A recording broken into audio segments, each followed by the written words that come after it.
Prime Big Deal Days is coming October 8th and 9th. Woohoo! Which can lead to involuntary deal squeals, like the infamous deal on a new massager squeal. Yeah! Save big on Prime Big Deal Days, October 8th and 9th. This episode is brought to you by Shopify. Do you have a point of sale system you can trust, or is it a real POS? You need Shopify for retail. From accepting payments to managing inventory, Shopify POS has everything you need to sell in person. Go to shopify.com/system, all lowercase, to take your retail business to the next level today. That's shopify.com/system. Want to make a podcast? Spotify's got a platform that lets you make one super easily, distribute it everywhere, and even earn money, all in one place for free. It's called Spotify for Podcasters, and here's how it works. Spotify for Podcasters lets you record and edit your podcasts right from your phone or your computer. So no matter what your setup is like, you can start creating today. Then you can distribute your podcast to Spotify and everywhere else podcasts are heard. Video podcasts are also available on Spotify, and when you want to take conversations with your fans to the next level, Q&As and polls are the best way to get them talking. With Spotify for Podcasters, you can earn money in a variety of ways, including ads and podcast subscriptions. Ever since I discovered Spotify for Podcasters, I feel so supported in the creation and distribution of my show. Spotify for Podcasters hosts masterclasses, office hours, and more to help creators develop and fine-tune their skills. I highly recommend you give it a try. Download the Spotify for Podcasters app or go to spotify.com/podcasters to get started. The first thing I'm thinking is like, this is so bad. And then the night just erupts into automatic gunfire. Bullets everywhere. And he's hit, he falls to the ground. Somebody grabs my legs and my shoulders. It's a young American man and he knows my name. And he says, Jessica, it's okay. You're safe now. We're the American military. We're going to take you home. And one of them said something to me to the effect of like, you're always touting us as the saviors and the badasses, but you're a badass too because you spent 93 days out there. Hey guys, what's up? Welcome back to the show. Thank you so much for clicking on this episode. I had the opportunity to host a conversation with the wonderful Jess Buchanan. Jess is a teacher, author, humanitarian, speaker, and survivor. In 2011, while on a routine field mission in Somalia, working as an educator for her non-governmental organization, Jess was abducted at gunpoint and held for ransom by a group of Somalian pirates for 93 days. In this episode, we dive into the kidnapping and Jess's mental process to survive such a traumatic situation. 93 days after the abduction, Jess was rescued by the elite SEAL Team 6. Jess went on to write a New York Times best-selling book called Impossible Odds, which recaps the entire kidnapping and rescue story. Jess recently published her second book called Deserts to Mountaintops, which is a collection of memoirs by Jessica and 25 other women who have experienced hardship and are recounting their stories to help other women. During our episode today, we talk about, yes, the kidnapping, yes, the rescue, but we also get into the depths of trusting your intuition versus intrusive thoughts. We talk about your relationship to self, how to come back to yourself after such a traumatic experience. Jess has quickly become one of my favorite people. Jess has kind of become somewhat of a mentor to me, and I get to work with her in a very cool and close capacity, which we'll talk about soon one day. But for now, I'm super excited to share Jess's story here on the podcast here with you. Jessica Buchanan, welcome to 80/20.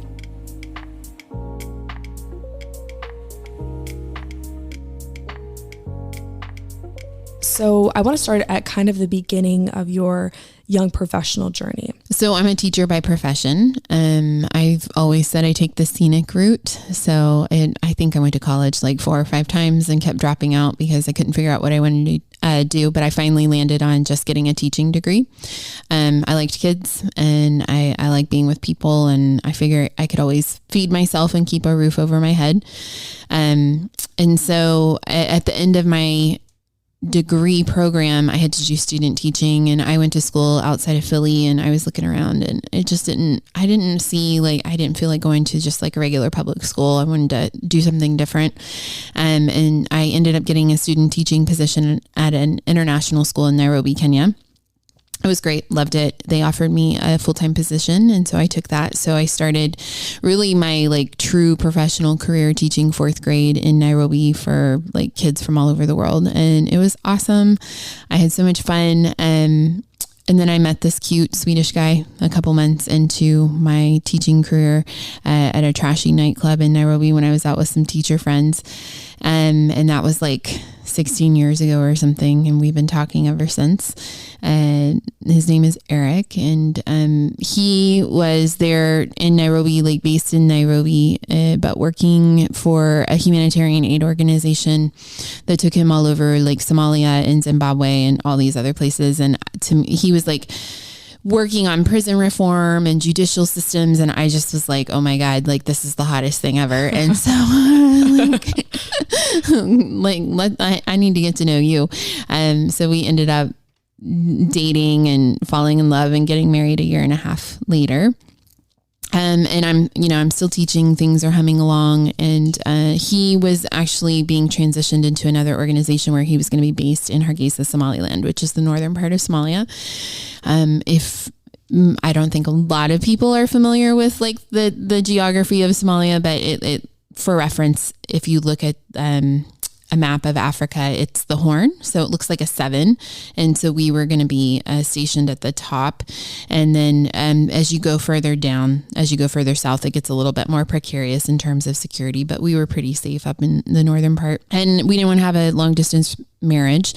So I quit my teaching job and moved up there with him. I didn't have a job. I was just like a wife, which was super weird. And because no one goes to Hargeisa without a job, like you go there to work, like expat ways. And so, that felt a little flat and weird. And before I knew it, I started like just doing some tutoring and stuff for some local refugees that were living and working on our compound, and started with kids. And then before you knew it, I had like a dining room full of grown men from Ethiopia who wanted to learn English.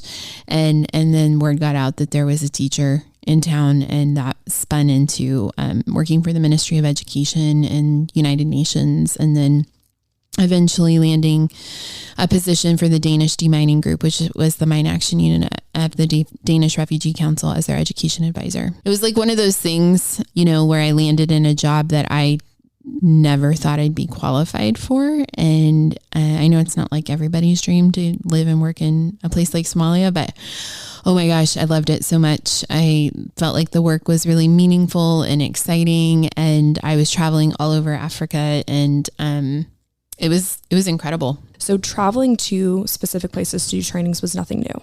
No, I was the regional education advisor. So my portfolio included Southern Sudan, Northern Uganda, Kenya, all over Somalia. And I think that was it at the time. I'd been to like Rwanda and other parts of Uganda as well. But no, like I was a roving staff. So that was part of my job. So when you took the trip, which we'll get into in just a second, this was a training.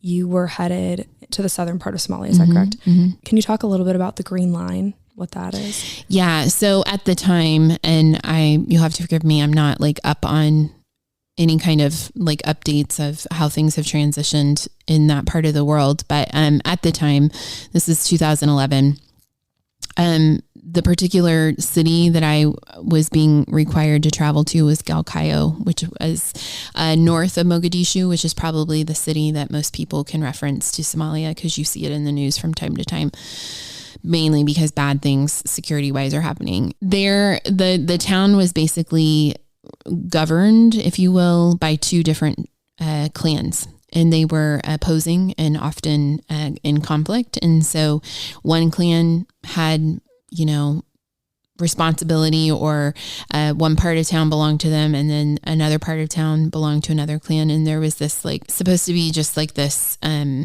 this line where it was like Switzerland, right?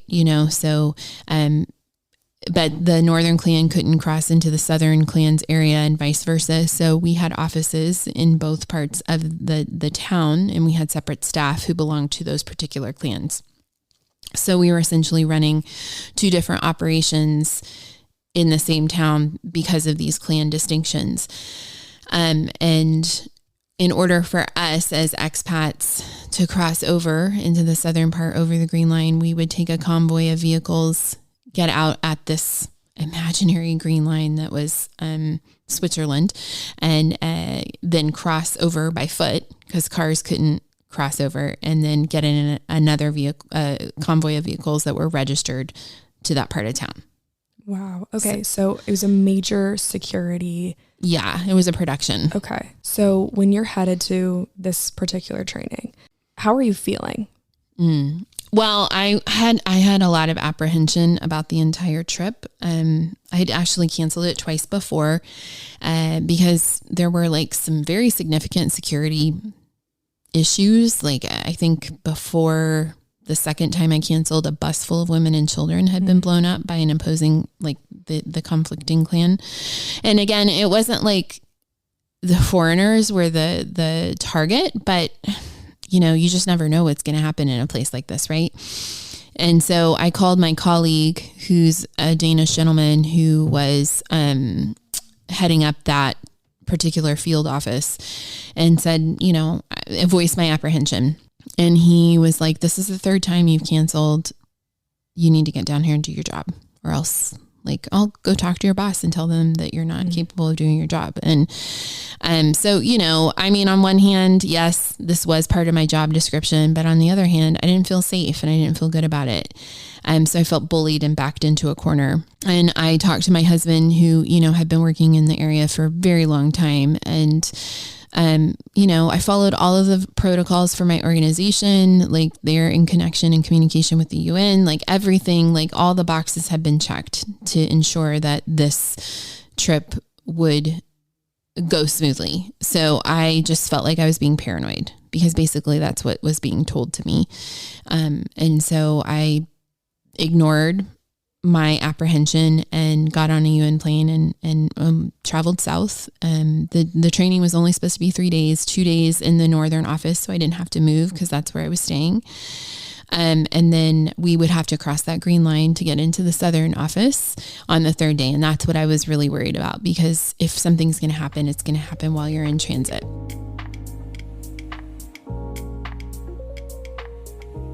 This episode is brought to you by BetterHelp. There have been countless times in my life where I have been faced with tough choices or just having trouble navigating what I'm supposed to do next in my life. And a big part of my healing journey has been through therapy. So whether you're dealing with tough decisions around your career or relationships or really anything, therapy helps you stay connected to what you really want while you're navigating your life. For me, it's helped to really just like realign with the best version of myself, which then in turn helps to give me clarity to make good decisions. Trusting yourself is one of those things that you kind of have to learn over time, and practice makes perfect. So the more that you practice it, the easier it gets. And therapy has really, really helped me with this process. It's also really helped me to learn good coping mechanisms, how to be a good active listener, and really just like empower me overall to be a better version of myself. I think everyone should go to therapy. It's just such a great way to add tools into your toolbox. It's also cool to be able to talk to someone who is kind of outside of your circle of people. It's great to have friends that can listen or family members that can listen, but it's even better to have someone who's kind of removed from your life and can just kind of help to guide you without really being attached, if that makes sense. If you're thinking of starting therapy, I definitely recommend that you give BetterHelp a try. It's entirely online. It's designed to be really convenient, flexible, and suited to your schedule. Just fill out a brief questionnaire. You get matched with a licensed therapist, and you can actually switch therapists at any time for no additional cost. Let therapy be your map with BetterHelp. Visit betterhelp.com/8020 today and get 10% off of your first month. Again, that's BetterHelp, HELP.com/8020.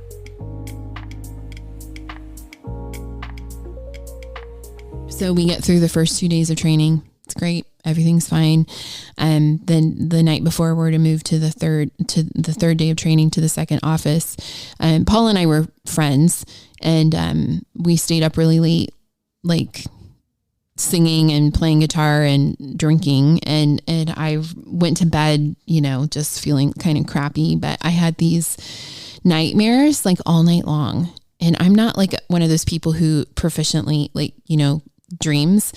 And it's very odd if I have, like, I remember my dreams, and they were very specific. In my nightmare, our compound had been taken over by pirates and we were being kidnapped.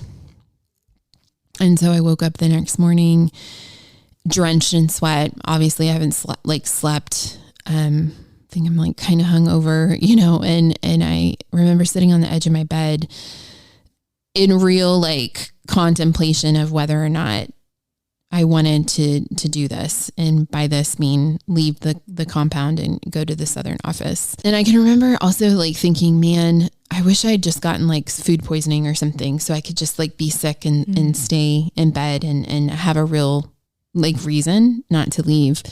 I get up and go to the bathroom and I look at myself. I like wash my face and I look at myself in the mirror, and it was a very defining moment in my life, that moment by myself, looking myself in the eye in the mirror. And I said out loud, like, do you want to do this? And I knew the answer was no, I did not want to do this. And I kept thinking about like all of the, arrangements that had been made. I just explained how difficult it was to like procure something like this, and all of the people that were waiting on me and the staff, and they were having a big goat rice feast at the end of it. It was a big deal for the expats to come in, and I needed to get my job done. And I think by the end of that like mental tug of war that I was playing with myself, I just decided that I was being an inconvenience and being paranoid again. Wow. Because what's the worst that's going to happen? Right? Like, I'm a school teacher who grew up in the middle of a cornfield in Ohio.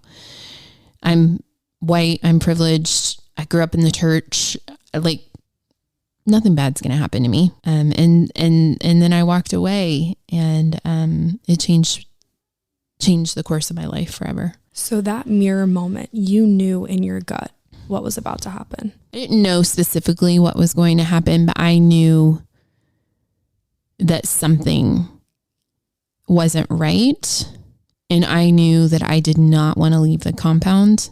My relationship with myself wasn't strong enough to trust myself and to put my foot down.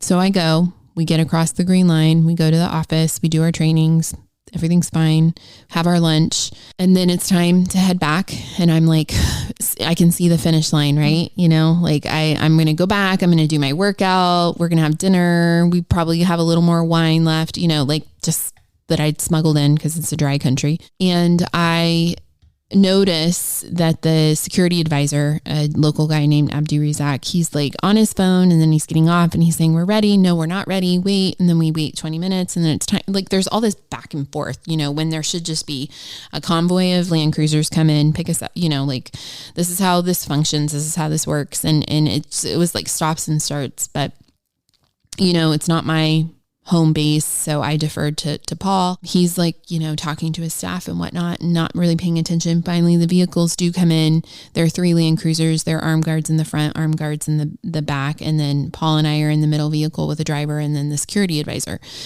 And we pull out through the gates of the compound and we're driving through town, and we're not driving quickly because there are people all over the place and there are goats running around. And, like it's probably like if you've seen a movie, it really does look like that. And we're driving for maybe like 10 minutes through town. And then somehow another land cruiser comes like rushing past us on the right and veers to the left to stop us. And they splash mud up all over the windows and the windshield as they do that because it was the rainy season. And I can't see out the window. The windshield is covered in mud. And I'm like, what a jerk. Like, who drives like that? And then I hear the crack of the butt of an AK-47 on the car hood. And abducted is sitting on my right. I'm in the back seat on the left, and his door is pulled open. And there's a very angry Somali man standing there. He's got an AK. He's dressed in a police uniform, and he pulls Abdi out of the seat. He out of his seatbelt, like yanks him out of the car, slams him to the ground, hits him in the head with the gun, and then gets in. And I can remember having like these feelings of like feeling sorry for him. Like, oh my God, is he okay? And then the armed man puts his AK to my head and starts screaming at the driver to drive. And so we take off through town and we head south, and we're like up on two wheels, and then we slam down, and like we're up, like I've never been in a car situation like this. And Paul is in the front seat, and he's begging the driver to slow down because we're going to flip. And if we flip, we're going to die. Like, we're out in the middle of the desert of Somalia. Like we're not going to survive this. And, I'm just like thinking two very basic fundamental thoughts there. And the first thing I'm thinking is like, this is so bad. Whatever this is happening right now, I have no frame of reference for it. Like, I have nothing to compare it to. I have nothing to reach for in terms of what to do or how to survive it. It's just bad. And then the second thing I'm thinking on repeat in a loop is like, however this thing turns out, like if they just stop right now and take all our stuff and kick us out and we can walk back to town, like whatever happens, my life has fundamentally changed forever from this moment on. Nothing will ever be the same again. And we keep driving. We drive for hours. We stop. We change vehicles several times. We change direction. Oftentimes different people are getting in the vehicles, more vehicles join the convoy. Everybody is heavily armed, wearing like belts of bullets, machine guns, like so large they don't fit in the vehicles, so they're hanging out the windows. And I remember very distinctly before the sun went down, Paul turns around to look at me, I guess check on me. And I just mouth to him, "What is happening?" Mm. And he looks at me like he feels sorry for me. And he just shakes his head and he says, "We're being kidnapped." And I'm like, okay, I think I'm going to have a panic attack, like right here. Like I like can feel it like building, right? Like I'm going to start hyperventilating because nothing in my life has prepared me for something like this.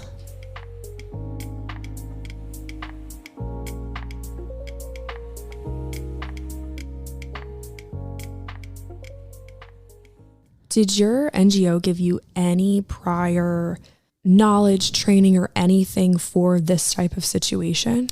I did take like an internal heat training, which is hostile environment awareness training.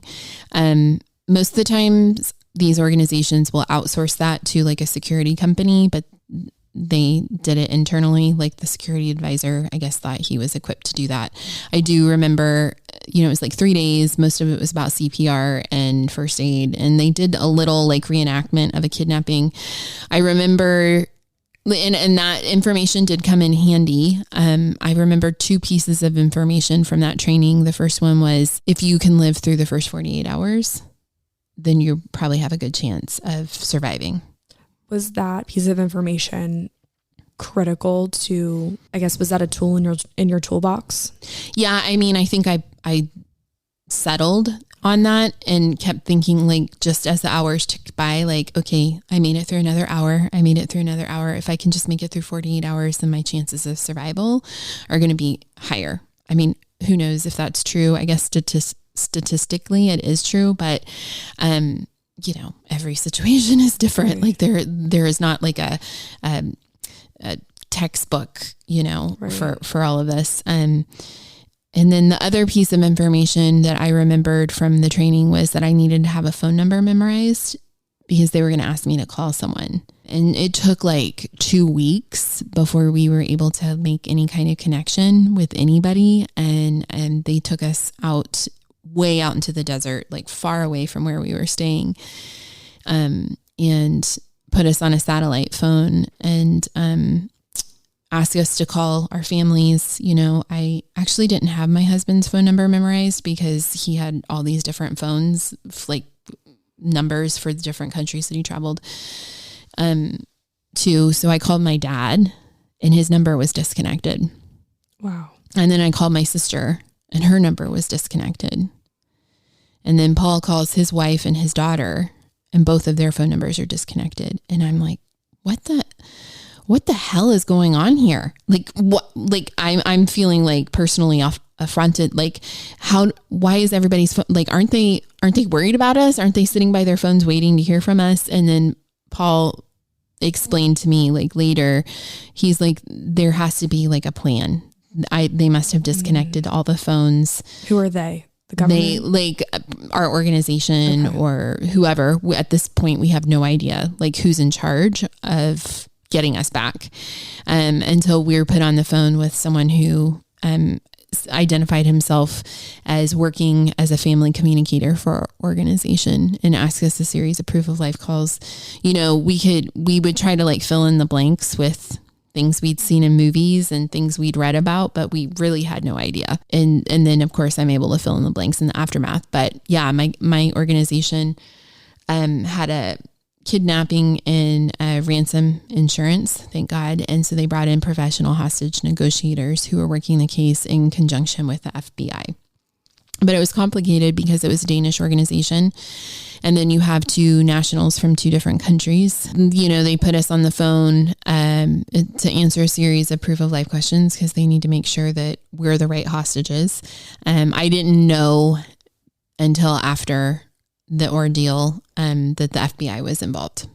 Because anytime there is a crime against a U.S. citizen, it doesn't matter where in the world they are, the FBI is the front leader on it. And it's really complicated because you got a Danish organization, a Danish citizen, and an American citizen.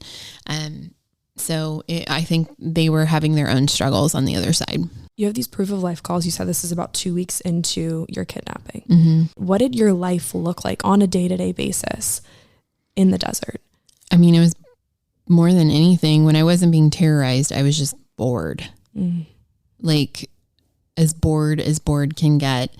I was not one of those hostages where they brought me books and I had a notebook and a pen and I could journal about what I was thinking and feeling at the time. I had nothing. I was sleeping on a mat and I eventually got a blanket. But I had nothing, nothing to do. I just was relegated to a 6x9 plastic mat. Sometimes they would let me walk in circles. I would try to I just had to like gauge the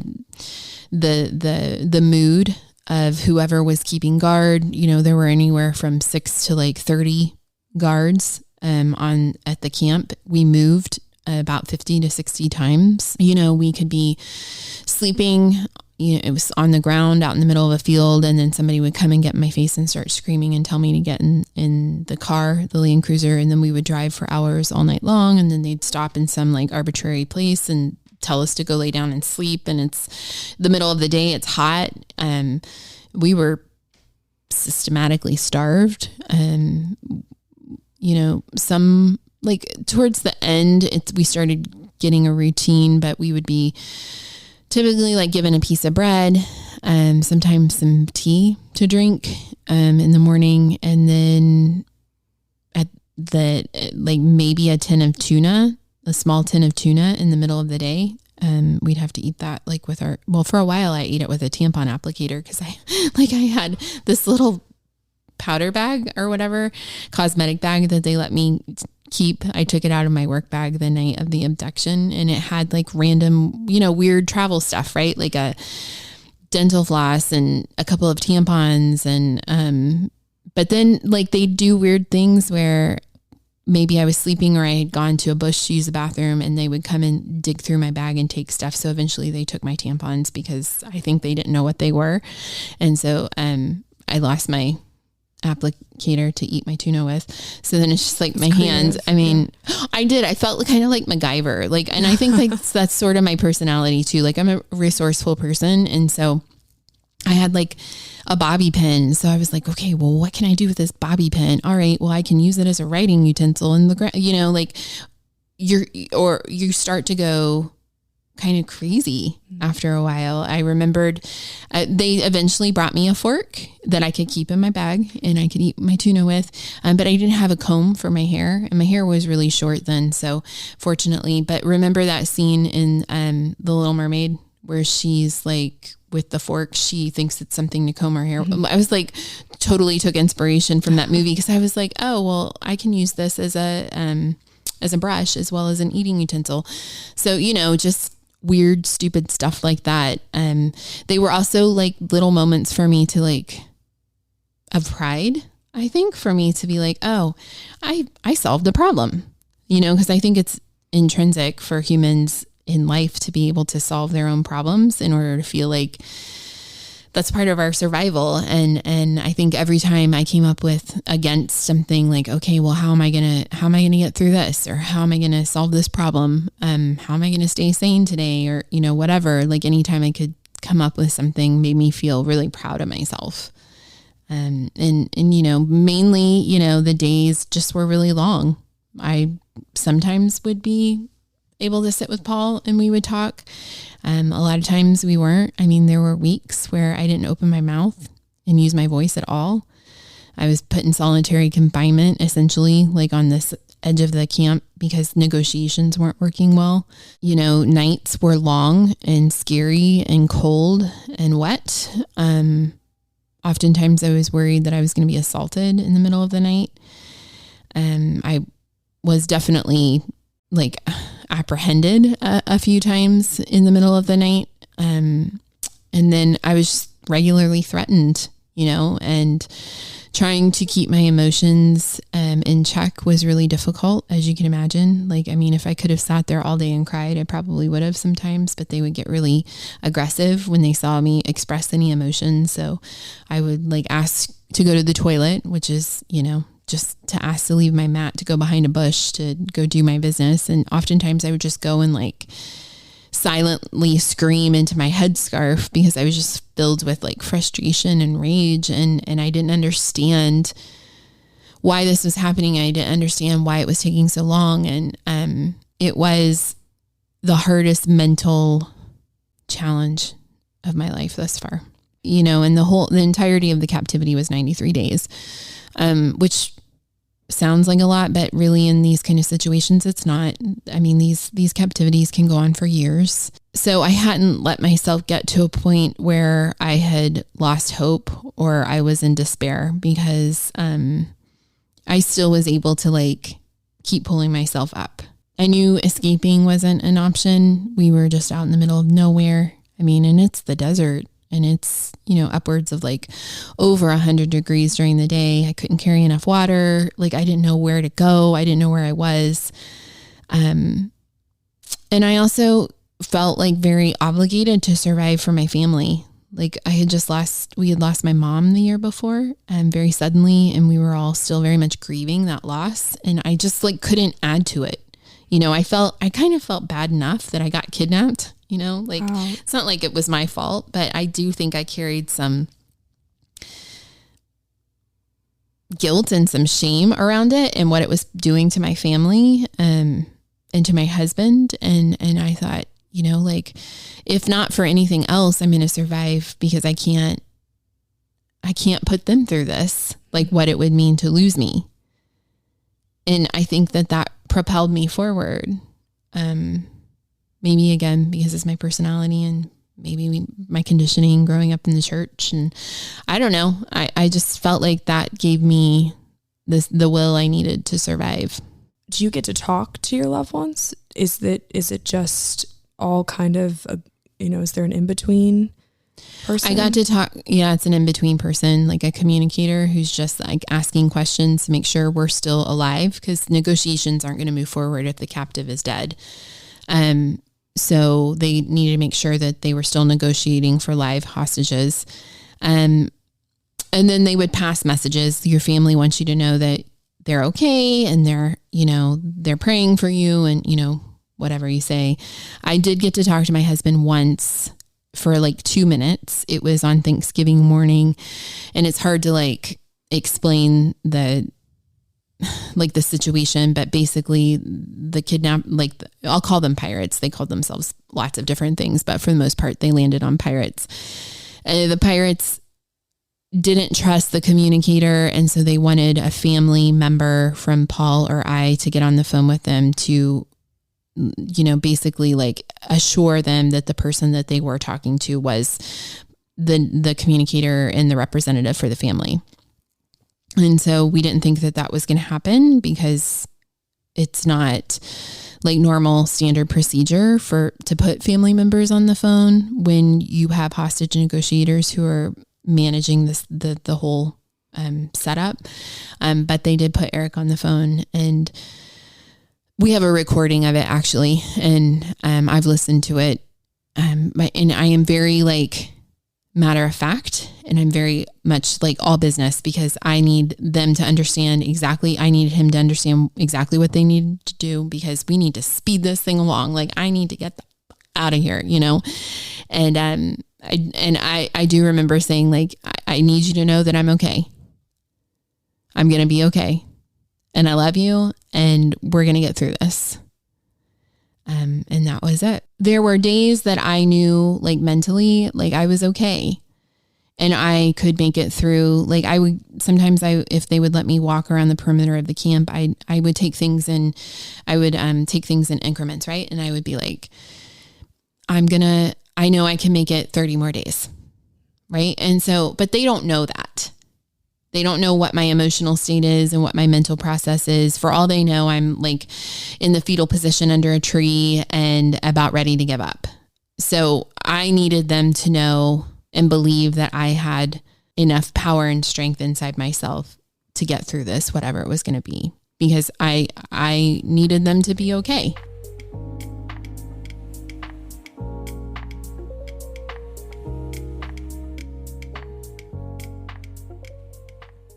This episode is brought to you by Shopify.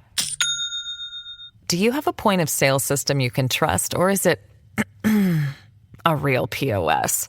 You need Shopify for retail. From accepting payments to managing inventory, Shopify POS has everything you need to sell in person. Go to shopify.com/system, all lowercase, to take your retail business to the next level today. That's shopify.com/system. So what was that mental process like for you?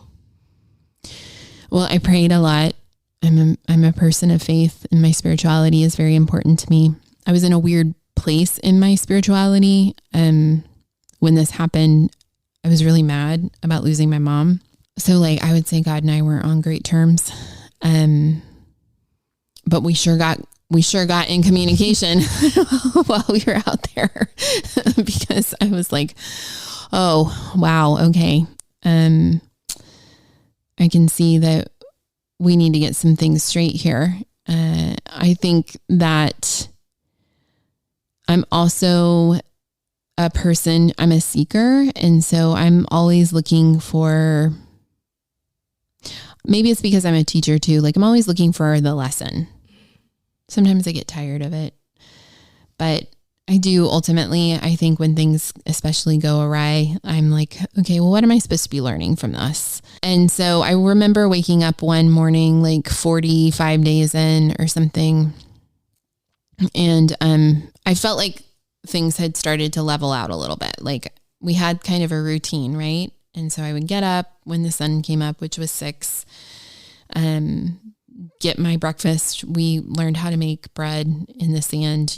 It's like this, actually it's kind of a cool method how you can like bake bread under the sand with hot coals and stuff. And I'd have my bread and some tea, and then I'd move my mat from the field to under a tree where I was going to sit for the next 12 hours. And I was really into yoga at the time. And so I was like doing a lot of Ashtanga yoga. And so if I had the strength on the mornings that I had the strength, I would try to go through like my whole series. And I remember sitting down at the end in like lotus position, and I'm leaning up against this tree, this acacia tree.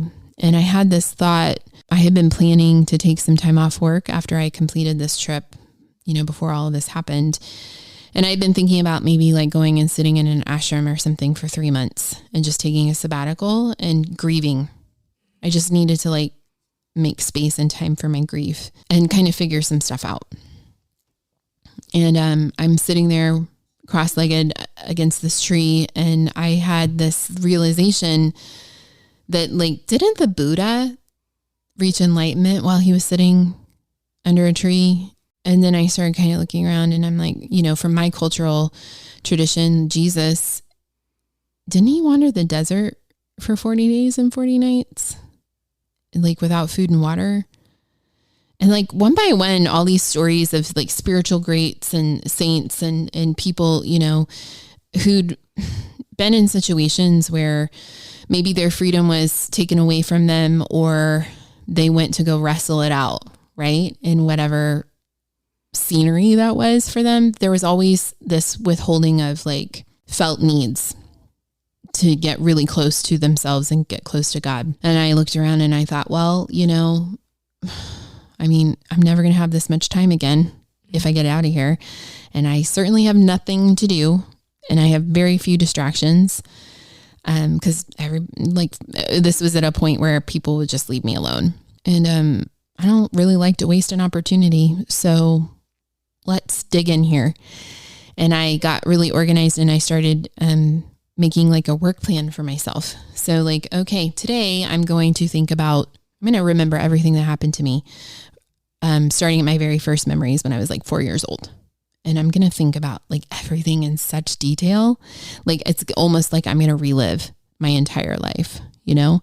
So like I had this memory of my mom taking me to the movie theater for the first time when I was 4, and we went to go see Snow White and the Seven Dwarfs. And she had this blue sundress on with these little white flowers, and her teeth were like super crooked, but also really cool. And the freckles on her arm, like I just got into it. And like one by one, I just like relived these like some really hard memories. Right. My mom struggled with mental illness, and I went through every painful moment and then every triumphant moment. And I went through every every date with my husband, and like dissected why I responded the way, you know, I mean, just all of it for weeks and weeks and weeks.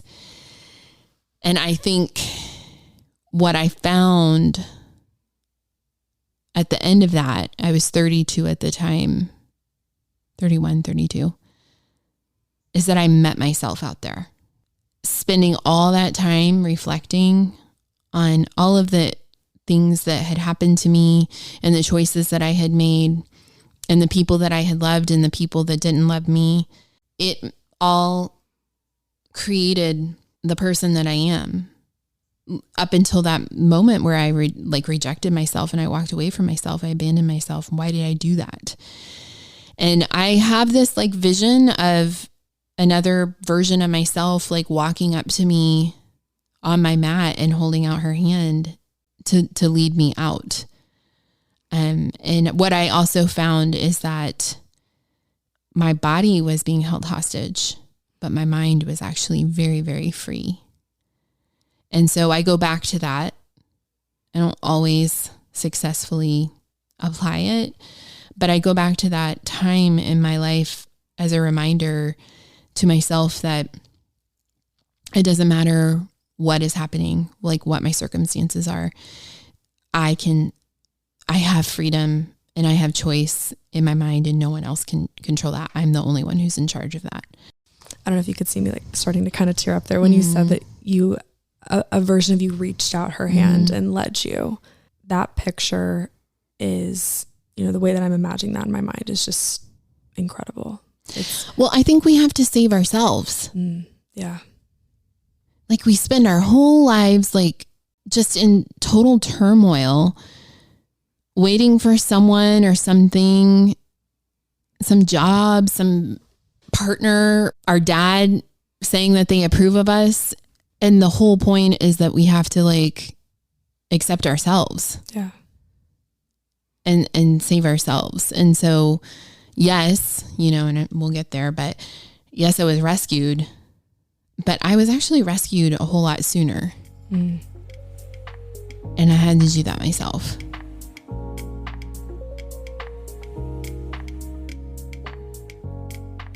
You rescue yourself. This is, you know, a process you've been working through. It's incredible that you would plan to take time off to do this.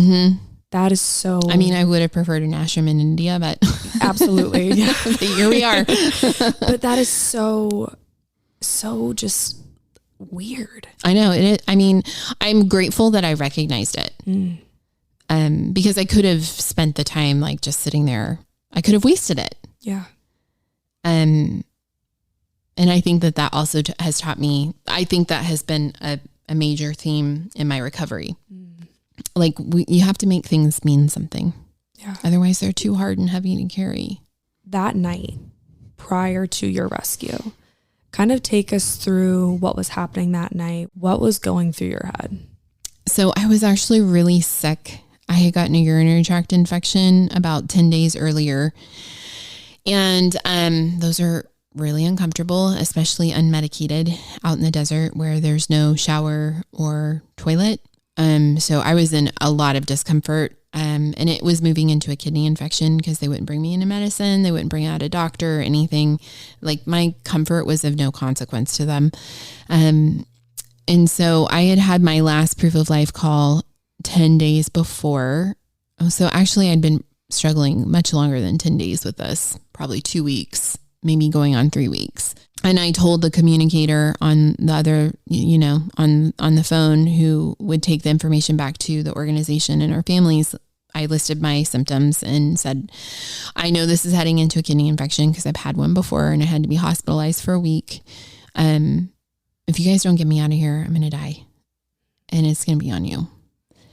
And so, I get off the phone not thinking that that's going to make any difference. What I don't know is that they did take that information to the FBI, to my doctor, and then to the FBI. And then that information goes to the Pentagon, goes to the White House. Because I also didn't know that President Obama was being briefed on my whereabouts and my state of, being, like almost every day. I go put my mat out in the middle of the field to sleep, like I do. And I fell asleep and woke up a couple hours later because I needed to be sick.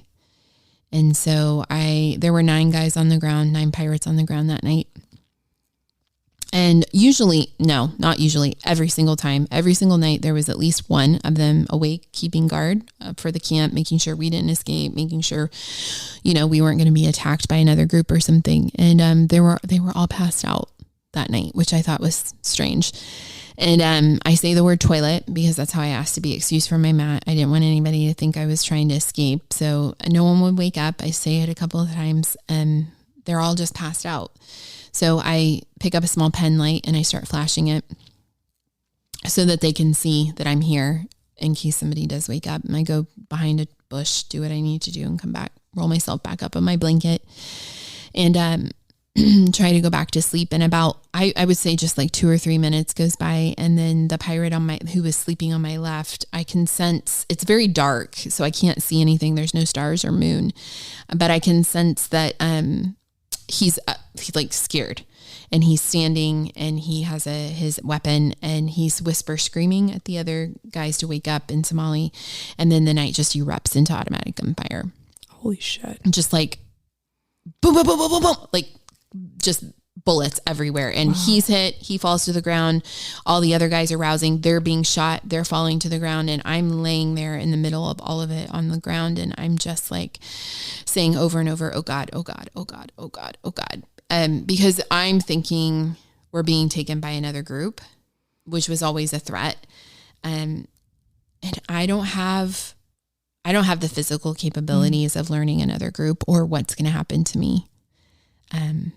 It's kind of better the devil, and I'm trying to protect myself. Somebody grabs my legs and my shoulders and it tries to pull the blanket away from my face. I'm trying to hold it up. I have my hands in front of me trying to defend myself. And I can't see anything, just like black blobs, kind of figures or something. And there's one that's down kind of on my level, and it's a young American man, and he knows my name, and he says, Jessica, it's okay. You're the American, or you're safe now. We're the American military. We're going to take you home. And he helps me sit up.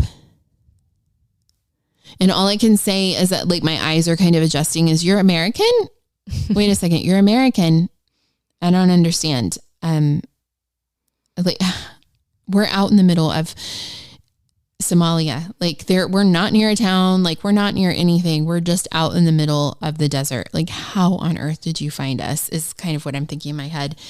And he says, we've been watching you for a long time and we know how sick you've been. Wow.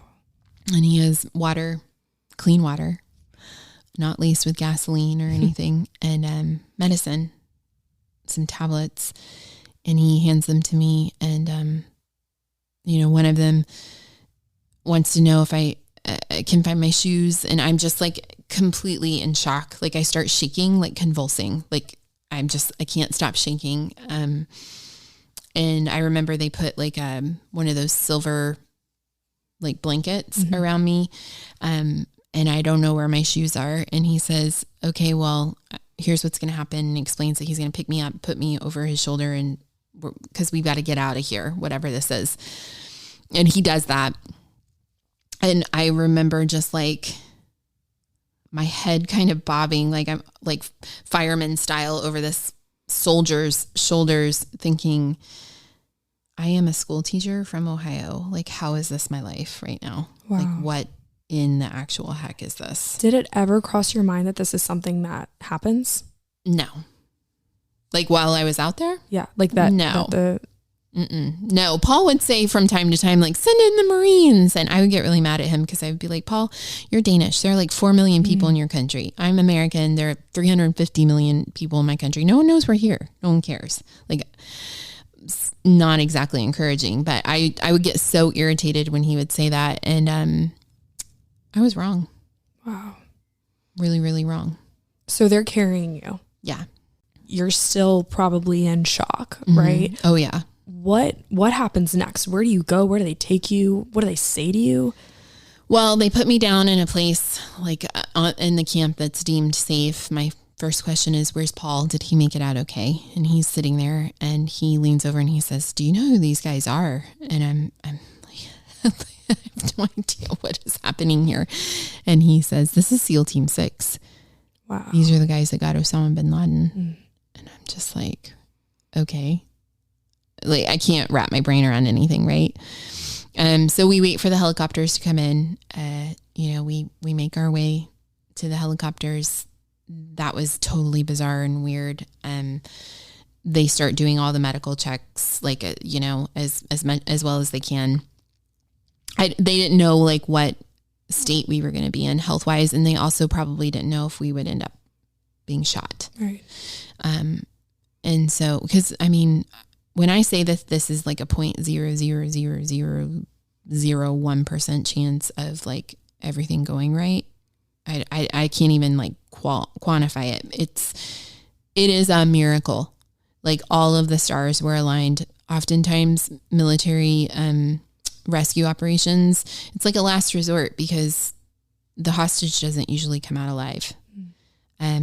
The fact that I made it out, Paul made it out, and all of the soldiers, there was no loss of life on the American side is just like, wow. It's mind blowing. Like it was a perfect mission. Wow. And I mean, I'm not a military expert, so I can't, but this is what I've heard. This is what I've been told. Wow. So they take us to they land in Galkayo on an airfield, and then they put us on a bigger plane and explain that they're going to take us to Djibouti, which is the neighboring country, and there's a big American military base there.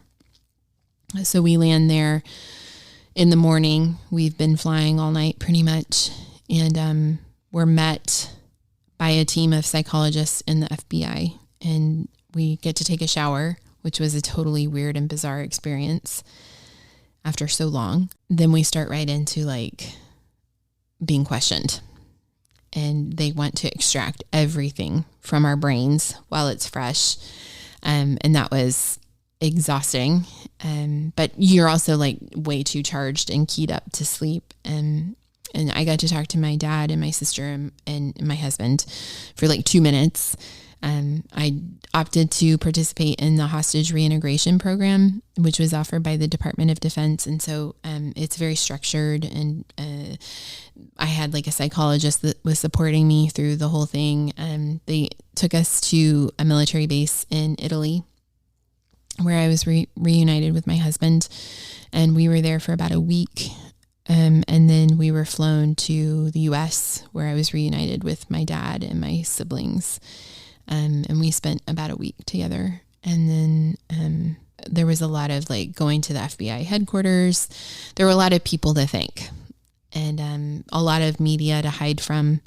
And we ended up going back to Kenya because that was really home for us. We had an apartment there. I also found out about a month after the rescue that I was pregnant with my first child, which was mind-boggling and totally threw me for a loop. But he's 10 and he's amazing now. I think he saved me on some levels too. So there was a lot to deal with, in the aftermath, post-traumatic stress disorder, pregnancy, figuring out how I was going to rebuild my life. It was a lot. Coming out of this, I would imagine you just see the world through a completely different lens. How did your day-to-day life change? I think in some ways I was afraid because my bubble had been burst, that my bubble of privilege, I think, that, things don't happen, bad things don't happen to good girls. And that's embarrassing to admit, but I think it's important.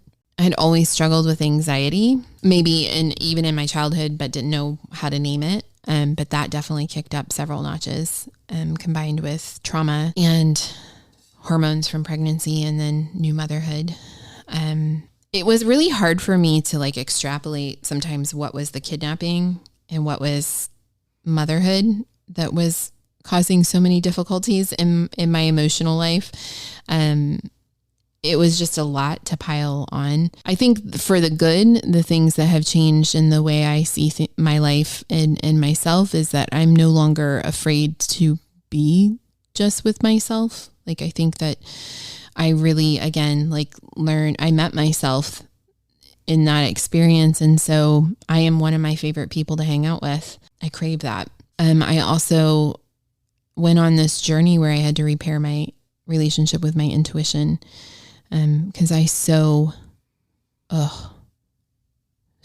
clearly and just so blatantly ignored her, and cut her off from my life. And I think for a while I was afraid that maybe that relationship was irreparable, but it's not. And I've worked day in and day out to restore that. Trauma survivors, I think, would all agree, it's a very lonely experience. Healing.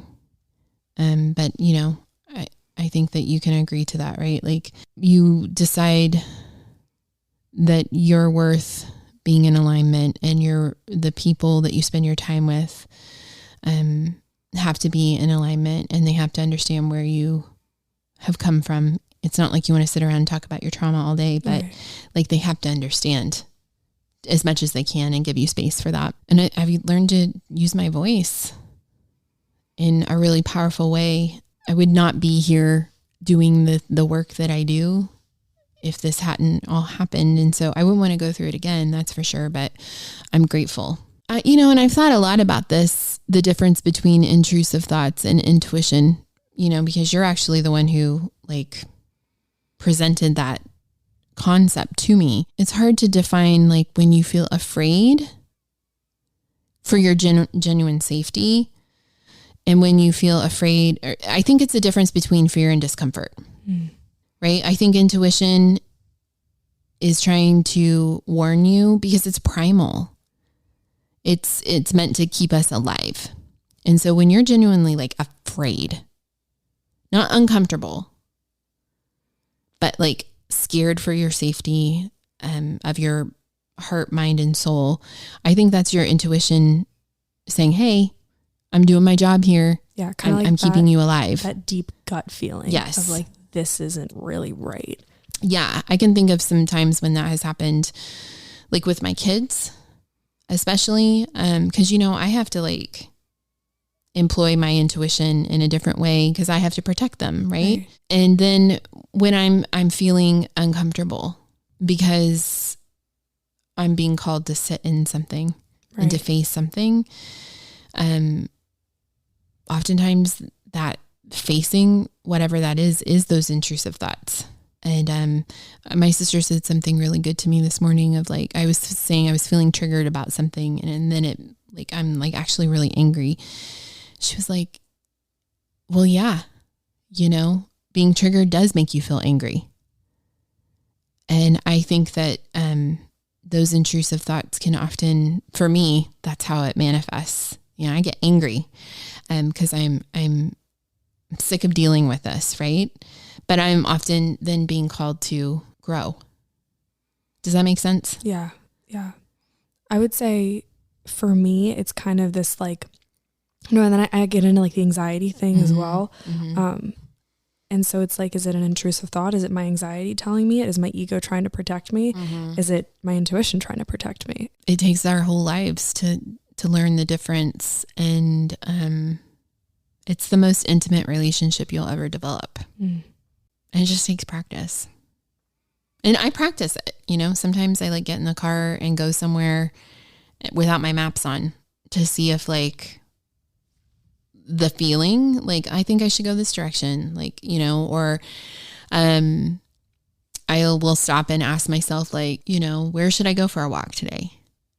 And then really checking in with myself and letting myself just like go in wherever the spirit leads, if you will, you know. And I think that has a lot to do with like developing that relationship with your intuition. Yeah, I agree. I think stopping, I do that a lot with food now too. You know, it's like, what do I even want to eat today? You know, I don't want to eat the lunch that I packed. Let me go get something else. Right. Yeah. I mean, you can practice it in little and big ways all the time.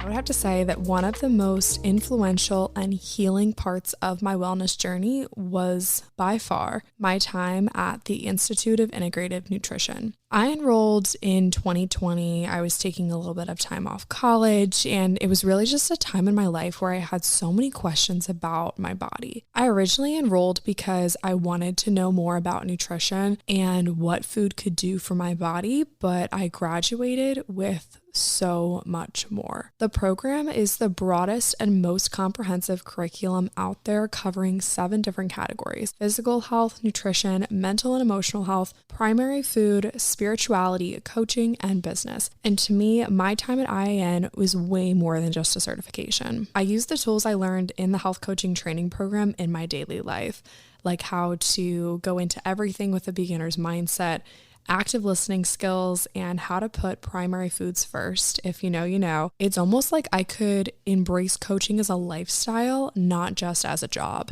Graduating from IIN was one of the driving forces behind this podcast. I originally started to talk about food, to talk about health coaching, and it has transformed into so much more. With teachers like Gabby Bernstein, Will Cole, and Melissa Wood, you will learn from the best of the best. The next class starts on July 17th, so don't wait. Grab your spot now.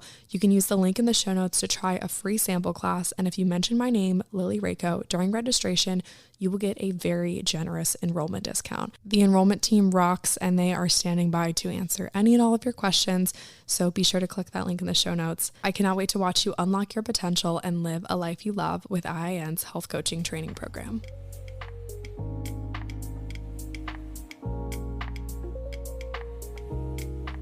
I heard a friend say once, this friend worded it in 2 ways. When you talk about the hard shit, it makes the hard shit easier. And when you bring light to the darkness never wins. And you've done an incredible job of taking your story and making it something that just helps so many people, whether it's your podcast, your books, speaking opportunities, TEDx. At what point did you decide this has to be, I'm going to take this story and make it something that can help others? Well, I think I kind of initially fell into it. There were, I've been lucky in that I've had lots of opportunities that have been given to me because this was a high profile event and because it involved SEAL Team 6. So it was very sensationalized. At first, in the aftermath, I didn't want to talk about it with anybody. People kept asking me about a book and I'm just no, I couldn't even wrap my brain around that. And then I woke up one morning and I looked at my husband and I said, I think I'm ready to talk about this, because I had 2 initial objectives. One, I wanted to write everything down before I forgot, especially because I had this baby coming and I wanted to have something for him. And then I wanted to be able to thank everybody. It's been 11 years, and I bet you once a month somebody reaches out to me that had something to do with my rescue. Wow. In some capacity. Like, I mean, when I say thousands of people, I am not exaggerating. Like, I can never know the full extent of the work and the time and the effort and the resources that went into getting me back. So it was really important for Eric and I to be able to say thank you in some way. And then I didn't know that, when you write a book like this, and then it becomes a New York Times bestseller. Like, I didn't even really know what that meant. I genuinely wasn't in this for like rebuilding my career. I just wanted to get it done and be done with it. Right. But then people started asking me to speak, because I didn't know that when you like had a New York Times bestselling book, like then people want you to come and talk about it. So, I thought, okay, sure, I'll do it for as long as I can, I guess. And for a while it felt weird and icky, and it felt like vulnerability porn in a way. And I felt like I was a puppet sometimes and being showcased. And I took a break for a couple of years and went back to just traditional teaching. And that was fun. And then COVID hit. People started reaching out to me and asking if I would like hop on a Zoom and talk to their teams, because they needed to feel inspired. And COVID was really hard for everybody. And so, I started doing that a little bit more. And like right before all of that happened, I had an opportunity through a series of just synchronicities to connect with the team that rescued me. And I went down to Virginia Beach and had a very, very private, very quiet meeting of all these SEALs. And a lot of them were on my rescue mission, and then some of them weren't. But I bet there were like 30 guys at this long conference table, and then me, and I just cried the entire time. Oh. Like I was like so embarrassed, but I just cried the entire time. Because I just wanted them to know like how much I valued what they gave back to me. And when I left that day, we had lunch, and I remember like hugging all of them at the door.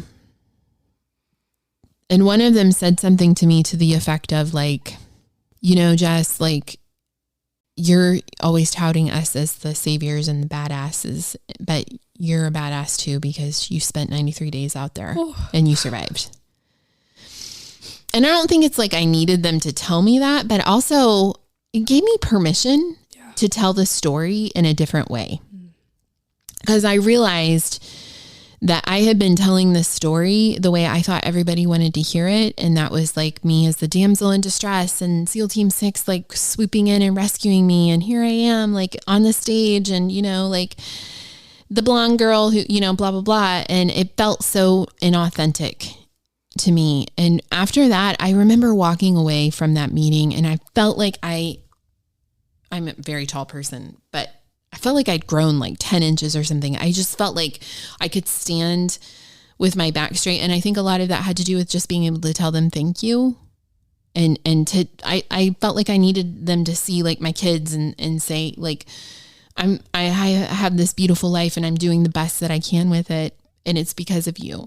And I know how much you sacrifice, and I know how much your family sacrifice. My brother's a special forces Green Beret. So I see what that's like.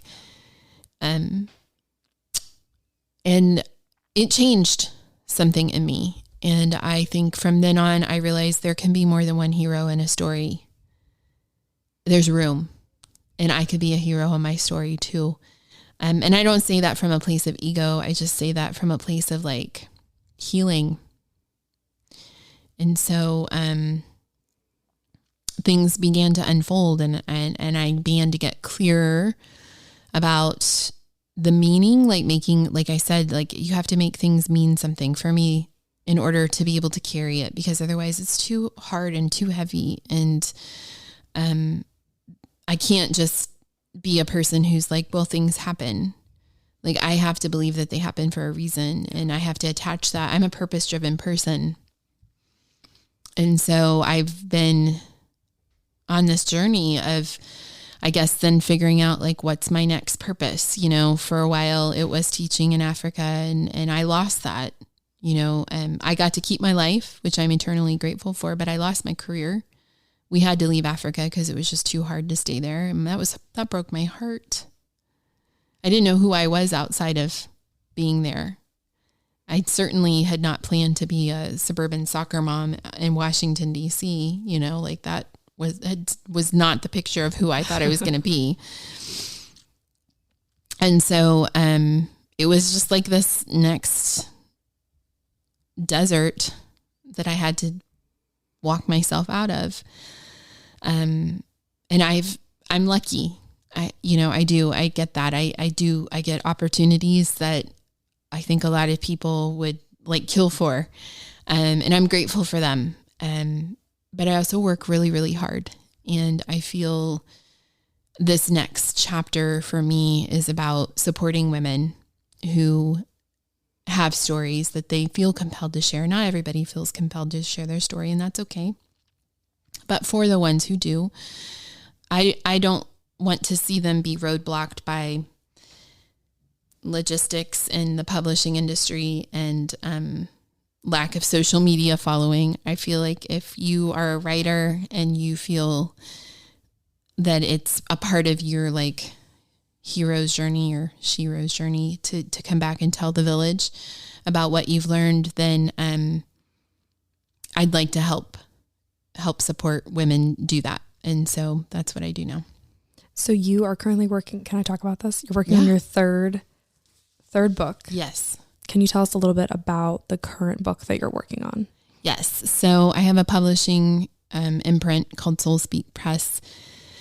And what we really specialize in is curating anthology experiences for memoir writers. So we get together like a group of 20 or so women who all have these deserts to mountaintop style stories, right? They've been through something, now they know something, now they want to teach us something. And the second volume, the first one was about reclaiming our voice, because that was so much a part of the last 10 years of my healing. And the second volume then centers around this idea of radical self-acceptance and choosing healing through accepting ourselves. And I, at first we were like really focused on reclaiming our bodies. But turns out there are a lot of women who are not ready to talk about that yet. And I get that.